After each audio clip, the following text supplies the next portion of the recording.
On October 12, 2023, Party City emerged from bankruptcy with what looked like a genuine second chance. The restructuring had converted approximately $1 billion of funded debt into equity. 48 stores had closed. Lease terms had been renegotiated at hundreds of others. The old shareholders were gone, and the creditors were now the owners. 436 days later, Party City was back in court. This time, it was there to liquidate. The obvious explanation is that the first bankruptcy simply did not remove enough debt, and debt was still part of the problem. But that answer misses the strange mechanism that turned Party City's attempted recovery into a countdown. The company needed to sell its old inventory to fix the stores, but that same inventory helped support the credit keeping the company alive. To understand how a box of paper plates could become part of a financial trap, we have to start with what the first bankruptcy actually fixed.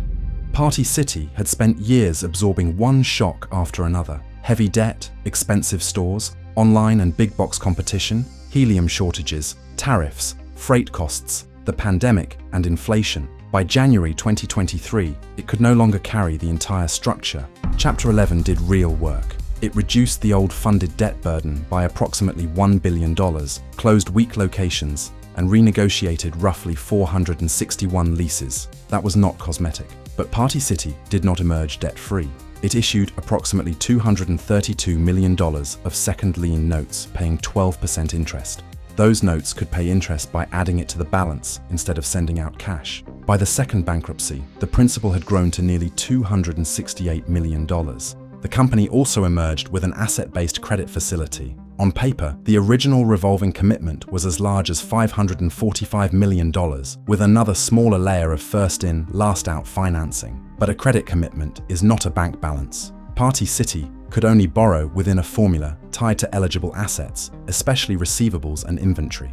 Existing loans, letters of credit, lender reserves, and a required minimum cushion reduced what was actually available. Think of it this way. To a customer, a carton inside Party City contained birthday plates or Halloween decorations. To the lender, that same carton was also collateral. Its value helped determine how much money Party City could access. The merchandise and the financial lifeline were sitting in the same box. That mattered because Party City had an inventory problem. According to the company's later bankruptcy declaration, its stores carried older, lower quality, or dated merchandise that did not fit management's plan for a more modern business. Prices had also risen after the pandemic. The stores needed to feel fresher, and the value proposition needed repair. Management launched what it called the Inventory Management Initiative. The goal was to reduce inventory from approximately $450 million to $300 million over about 1 year. Older goods would be sold at significant discounts. Customers would see lower prices. The stores would make room for newer products. This was not an obviously foolish idea. Keeping unwanted merchandise tied up cash, occupied space, and made the stores look stale. A leaner inventory position could have produced a healthier retailer, but management acknowledged two immediate costs. The clearance sales would generate lower margins, and as the inventory base contracted, the borrowing base supporting Party City's credit would contract with it. The company was knowingly stepping into a dangerous middle period. It would sacrifice profit and collateral today in exchange for a stronger business tomorrow. To cross that middle safely, Party City needed sales to hold up and fresh capital to remain available. Neither happened quickly enough. The company was changing far more than the shelves. It wound down or sold much of its manufacturing operation. It separated the anagram balloon business. It ended unprofitable wholesale relationships and closed another 27 stores. These moves could make the remaining company simpler. They could also make it smaller before the new version had proved itself. Then, the operating results deteriorated. In its later court declaration, Party City reported that comparable store sales fell 9.5% from July 2023 to July 2024. Consumer product sales fell 24.8% over the same period. Purchases by Canadian Tire, an important wholesale customer, dropped sharply. Management eliminated 280 corporate positions across January and September 2024. The turnaround was consuming its cushion while the underlying business was falling behind the plan. This is where the easy villain story breaks down. The lender had not yet imposed the reserve that would become central to the final crisis. Party City was already closing stores, cutting staff, sacrificing margin and losing sales. The later financing shock did not create that weakness. It would make the weakness immediate. By September 2024, Party City needed more runway. Management and its advisors began seeking additional financing. As part of that effort, the company hired Hilco Valuation Services to appraise its inventory. For an ordinary customer, a stack of costumes might be worth whatever the price tag said. For an asset-based lender, the important question was different. How much could this merchandise produce in an orderly liquidation? That estimated recovery value helped support the borrowing calculation. Around November 12th, Hilco delivered a preliminary indication that materially reduced the net orderly liquidation value of Party City's collateral. The company disputed important parts of Hilco's methodology and factual assumptions. Those discussions produced a revised higher value. But while the dispute was unfolding, the lender protecting the asset-based facility made its own move. On November 18th, the agent imposed a $50 million discretionary reserve. It maintained that reserve even after Hilco revised the appraisal upward. This was not a $50 million fine, and $50 million did not physically leave Party City's bank account. The reserve was a lender safety cushion deducted when calculating how much credit Party City could use. But for a company already operating near the edge, reducing available borrowing power could feel almost as immediate as losing cash. The trap was now visible. Party City was selling the inventory it needed to fix the stores, and losing part of the borrowing power it needed to stay alive.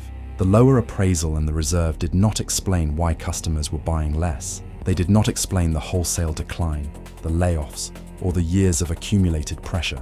But they converted a deteriorating turnaround into an urgent liquidity crisis. Party City and its advisors intensified their search for capital. They approached the asset-based lenders. They approached the noteholder group that owned almost all of the second lien debt and more than 97% of the company's equity. They also contacted third-party financing sources. No viable solution arrived in time. By late November, the noteholder group was not in a position to provide the additional money. Party City began conserving what little liquidity remained. It stopped placing new inventory orders. It delayed rent and other operating payments. For a retailer, that is not merely a financial warning. It changes the physical business. New merchandise stops entering the pipeline. Vendor relationships tighten. Shelves become harder to replenish. The effort to preserve cash begins weakening the operation that must generate it. A retailer can report weak profits and continue for a while. It cannot operate normally once it stops buying the goods it exists to sell.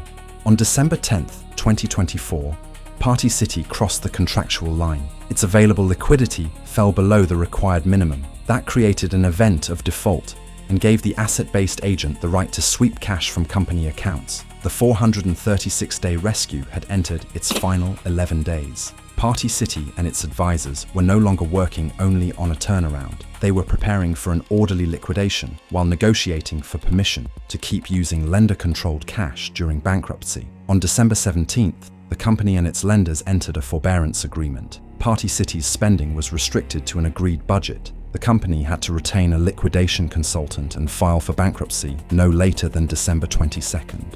The filed court papers described the credit facility, as amended through that agreement, as having a ceiling of $250 million, down from the original $545 million commitment. But again, neither number represented cash that Party City could simply spend. The borrowing base, reserves, outstanding loans, letters of credit, and minimum cushion still controlled real availability. Party City filed on December 21st. At that point, roughly $118 million of principal was drawn under the main revolving facility. Approximately $13 million more was outstanding under the first-in, last-out layer. The second layer notes had reached nearly $268 million. The company had approximately $16.4 million in cash. Substantially, all of it was subject to lender claims. This second Chapter 11 was not another attempt to reorganize the same national chain. It was designed to fund store closing sales, sell remaining assets, and wind the business down without a chaotic collapse. Party City had emerged promising a stronger future.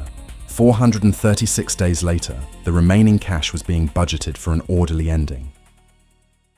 So what killed the rescue? The inventory liquidity trap was real. Management knowingly reduced inventory and margin inside a financing structure tied to inventory value.